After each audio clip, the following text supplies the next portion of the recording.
Pastor Shane Idleman. He's the founder and lead pastor of Westside Christian Fellowship in Southern California. And Christopher Hale, former faith advisor to President Barack Obama. Welcome to you both. Thank you for having us. Good to be here. Okay, so the op-ed said a man who has built his career on homophobia and misogyny cannot possibly be considered decent. Shane, your reaction?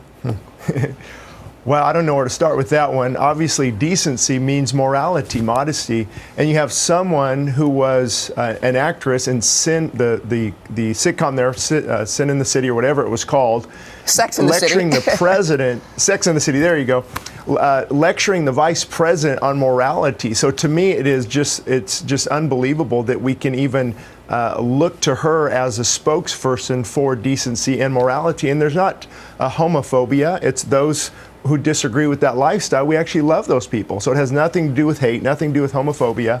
And what you're seeing, though, is the liberal left getting more aggressive, more angry, and trying to go after conservative Christian values. Now, Chris, she makes the claim, I want to get your reaction to what Shane says, but she makes the claim that being anti-LGBTQ rights is indecent. And is that the standard now of indecency? Your take? You know, I worked for the President of the United States, Barack Obama, when he did not support same-sex marriage. And actually, who moved him on that issue but Joseph Robinette Biden Jr. So Joe Biden has been a champion of LGBT rights his entire career. In fact, the foremost champion of LGBT rights in the entire Democratic Party. I want to note that Cynthia Nixon lost the Democratic primary to Andrew Cuomo in New York, so she is not revered within this party. I will say this. I think that the Democratic Party has to figure out how we can win over more people in this country.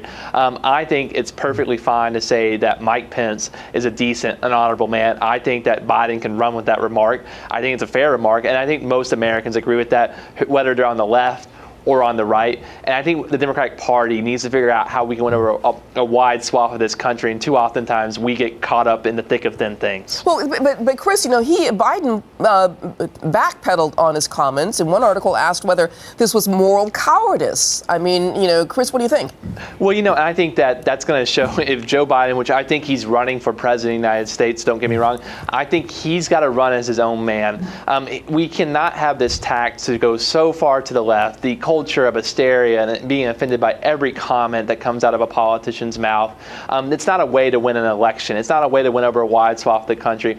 I don't think he needs to apologize. I think if Joe runs for president of the United States, Roger Stone said, let Trump be Trump. Well, Christopher Hale says, let Joe Biden be Joe Biden. I think he, as he is, can win over a wide swath of this country. He doesn't need to listen to the left-wing folks who are getting on him on every issue. Yeah, okay, Chris, what do you think? I mean, Shane, what do you think about that? Because the idea that Joe Biden kind of backpedaled on what he said about Mike Pence.